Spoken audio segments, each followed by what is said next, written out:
എല്ലാവർക്കും നമസ്കാരം. ബോണീസ് വ്ലോഗിൻ്റെ പുതിയൊരു വീഡിയോയിലേക്ക് എല്ലാവർക്കും സ്വാഗതം. ഇന്നത്തെ വീഡിയോയിൽ നമ്മൾ ചർച്ച ചെയ്യാൻ പോകുന്നത് ചാനലിൽ തന്നെ ഏറ്റവും ആദ്യത്തെ അനാലിസിസ് വീഡിയോ ആയിട്ടുള്ള റെയിൽ വികാസ് നിഗം ലിമിറ്റഡിനെ പറ്റിയുള്ള വളരെ പോസിറ്റീവ് ആയിട്ടുള്ള ഒരു ന്യൂസ് നിങ്ങളിലേക്ക് എത്തിക്കുന്നതിന് വേണ്ടിയിട്ടാണ് നമ്മൾ ഇന്ന് ഈ വീഡിയോ ചെയ്യുന്നത്. അപ്പോൾ നമ്മൾ വീഡിയോയിലേക്ക് പോകുന്നതിന് മുന്നേ ആയി ഞാൻ എല്ലാ വീഡിയോയിലും പറയാനുള്ളത് പോലെ ഞാനൊരു മ്യൂച്വൽ ഫണ്ട്സ് അഡ്വൈസറാണ്, ഇൻഷുറൻസ് അഡ്വൈസറാണ്. അപ്പോൾ വളരെ അഗ്രസീവ് ആയിട്ടുള്ള വളരെയധികം റിട്ടേണുകൾ തരുന്ന മ്യൂച്വൽ ഫണ്ട്സ് പോർട്ട്ഫോളിയോ സെറ്റ് ചെയ്യുന്നതിന് വേണ്ടിയും പുതുതായിട്ട് SIP സ്റ്റാർട്ട് ചെയ്യുന്നതിന് വേണ്ടിയും നല്ലൊരു മാർക്കറ്റ് കറക്ഷനാണ് ഇപ്പോൾ നടന്നുകൊണ്ടിരിക്കുന്നത്. അപ്പോൾ ഈ ഒരു നല്ലൊരു അവസരത്തിൽ നിങ്ങൾക്ക് നല്ലൊരു മ്യൂച്വൽ ഫണ്ട്സ് ഇൻവെസ്റ്റ്മെൻറ്റ് സ്റ്റാർട്ട് ചെയ്യാനുള്ള സുവർണ്ണ അവസരമാണ് നിങ്ങൾക്കുള്ളത്. അപ്പോൾ ഒരു ഇൻഷുറൻസ് സ്റ്റാർട്ട് ചെയ്യുന്നതിന് വേണ്ടിയോ അല്ലെങ്കിൽ ഒരു മ്യൂച്വൽ ഫണ്ട്സ് സ്റ്റാർട്ട് ചെയ്യുന്നതിന് വേണ്ടിയോ ഈ കോൺടാക്ട് നമ്പർ നിങ്ങൾക്ക് കോൺടാക്ട് ചെയ്യാവുന്നതാണ്. അപ്പോൾ നമുക്ക് RVNL പറ്റി സംസാരിക്കാം. RVNL എന്ന് പറയുന്നത് company rail Vikas Nigam limited എന്ന് പറയുന്ന കമ്പനി ഇപ്പോൾ ട്രേഡ് ചെയ്യുന്നത് 246 രൂപയ്ക്കാണ്. നമ്മൾ അനാലിസിസ് വീഡിയോ ചെയ്യുമ്പോൾ ഇതിൻ്റെ വില വെറും 64 രൂപയായിരുന്നു. ഇപ്പോൾ ഉള്ള മാർക്കറ്റ് ക്യാപ്പ് എന്ന് പറയുന്നത് 51,281 കോടി രൂപയാണ് ഇതിൻ്റെ മാർക്കറ്റ് ക്യാപ്പ് എന്ന് പറയുന്നത്. ഇതിൻ്റെ PE 35.3 ആണ് ഇതിൻ്റെ PE എന്ന് പറയുന്നത്. റെയിൽ വികാസ് നിഗം ലിമിറ്റഡ് എന്ന് പറയുമ്പോൾ ആ കമ്പനി റെയിൽവേ ഇൻഫ്രാസ്ട്രക്ചറൽ പ്രൊജക്റ്റുകൾ ഏറ്റെടുത്ത് നടത്തുന്ന ഒരു കമ്പനിയാണ്. ഇൻഫ്രാസ്ട്രക്ചറൽ പ്രൊജക്റ്റുകൾ എന്ന് പറയുമ്പോൾ നമ്മൾ അതിനകത്ത് ഉദ്ദേശിക്കുന്നത് റെയിൽവേ ഇലക്ട്രിഫിക്കേഷൻ ഉണ്ടാവും. അതുമാത്രമല്ല പാത ഇരട്ടിപ്പിക്കൽ, സിംഗിൾ ലൈൻ ഉണ്ടായിരുന്നത് ഡബിൾ ട്രാക്കായി മാറ്റുന്ന ജോലികളും RVNL ഏറ്റെടുക്കാറുണ്ട്. അതുപോലെ തന്നെ doubling gauge conversion metre gauge ആയിരുന്ന പാതകളൊക്കെ ബ്രോഡ് ഗേജ് ആക്കി കൺവേർട്ട് ചെയ്യുന്നതിനും സ്റ്റാൻഡേർഡ് ഗേജ് ആക്കി കൺവേർട്ട് ചെയ്യുന്നതിനും RVNL കരാറുകൾ ഏറ്റെടുത്ത് നടത്താറുണ്ട്.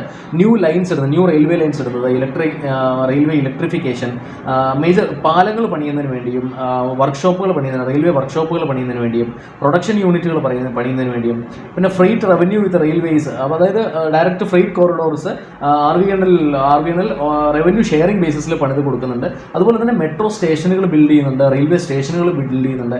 അതുമാത്രമല്ല RVNL ഇപ്പോൾ റെയിൽവേയിൽ നിന്ന് മാറി ഡൈവേഴ്സിഫൈ ചെയ്തിട്ട് ഇറിഗേഷൻ പ്രൊജക്റ്റുകളും ഏറ്റെടുത്ത് നടത്തുന്ന കരാറുകളും RVNL ഏറ്റെടുത്ത് നടത്തുന്നത്. വളരെ സ്ട്രോങ് ആയിട്ടുള്ള, വളരെ ബുള്ളിഷ് ആയിട്ടുള്ള, ഇന്ത്യയുടെ മുഖച്ഛായ തന്നെ മാറ്റിമറിക്കുന്നതിൽ വളരെ നിർണായകമായ പ്രാധാന്യം വഹിക്കാൻ പോകുന്ന ഒരു കമ്പനി തന്നെയാണ് RVNL എന്ന് പറയുന്നത്. ഇർക്കോണും RVNL എല്ലാം അതേ കാറ്റഗറിയിൽ പെടുന്ന സ്റ്റോക്കുകളാണ്.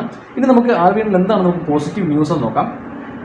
RVNL 20/3/2024, അതായത് ഇന്നലെ വന്ന ന്യൂസ് പ്രകാരം RVNL ഒരു 167 കോടി രൂപയുടെ ഒരു പ്രോജക്റ്റ് റെയിൽവേ മന്ത്രാലയത്തിൽ നിന്ന് ലഭിച്ചിരിക്കുകയാണ്. അത് എന്തിനു വേണ്ടിയാണെന്ന് ചോദിച്ചു കഴിഞ്ഞാൽ, അപ്പോൾ നമ്മൾ ഇതിനകത്ത് മനസ്സിലാക്കേണ്ടത്, അപ്പോൾ ഈ പ്രോജക്റ്റ് റെയിൽവേ മന്ത്രാലയത്തിൽ നിന്ന് കിട്ടിയിരിക്കുന്ന ഈ ഒരു പ്രോജക്റ്റ് എന്താണെന്ന്, ഈ ഒരു കരാർ എന്താണെന്ന് വെച്ച് കഴിഞ്ഞാൽ 168 കോടി രൂപയോളം വരുന്ന ഒരു കരാറാണ് RVNL ഇപ്പോൾ ലഭിച്ചിരിക്കുന്നത്. അത് എന്തിനു വേണ്ടിയാണ് എന്ന് ചോദിച്ചു കഴിഞ്ഞാൽ, അതായത് ഇന്ത്യൻ റെയിൽവേയുടെ ചക്രധാർപൂർ ഡിവിഷനിലെ രാജ്ഖരാവ്സാൻ നയഗ്ര ബൊളാനി സെക്ഷനിലെ ഇലക്ട്രിഫിക്കേഷൻ റിലേറ്റഡ് ആയിട്ടുള്ള ഒരു പ്രോജക്റ്റാണ് ഇപ്പോൾ ലഭിച്ചിരിക്കുന്നത്.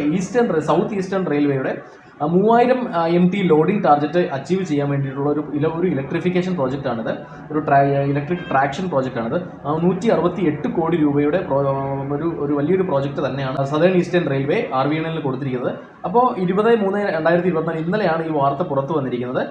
അപ്പോൾ ഈ ഒരു വളരെ നല്ലൊരു പോസിറ്റീവ് ന്യൂസാണ് RVNL സംബന്ധിച്ചിടത്തോളം. RVNL ഓൾറെഡി നിരവധി നല്ല ഒട്ടനേകം പ്രോജക്റ്റുകൾ RVNL ലഭിച്ചിരുന്നു. നമ്മുടെ മാലദ്വീപ്സിലെ തുറമുഖ ഡെവലപ്മെൻറ്റിന് വേണ്ടിയിട്ടുള്ള പ്രോജക്റ്റുകളൊക്കെ ലഭിച്ചിരുന്നു. ഇപ്പോൾ ഇന്ത്യയും മാലദ്വീപുമായിട്ട് അത്ര നല്ല ബന്ധമല്ല. അത് ഈ കരാറിൻ്റെ മുന്നോട്ടുള്ള ഗതി എന്താവുമെന്ന് നമുക്ക് കണ്ടറിയേണ്ടി വരും. പക്ഷേ RVNL നല്ലൊരു ലെവലിലാണ് ട്രേഡിങ് ചെയ്യുന്നത്. അപ്പോൾ RVNL പറ്റിയുള്ള ഈ ഒരു വളരെ പോസിറ്റീവ് ആയിട്ടുള്ള ന്യൂസ് നിങ്ങളിലേക്ക് എത്തിക്കാനായിരുന്നു ഈ വീഡിയോ. അപ്പോൾ മ്യൂച്വൽ ഫണ്ട്സിൽ ഇൻവെസ്റ്റ് ചെയ്യേണ്ടവർ ഈ കോൺടാക്ട് ചെയ്യുക, ഇൻഷുറൻസിൽ ഇൻവെസ്റ്റ് ചെയ്യേണ്ടവരും കോൺടാക്ട് ചെയ്യുക.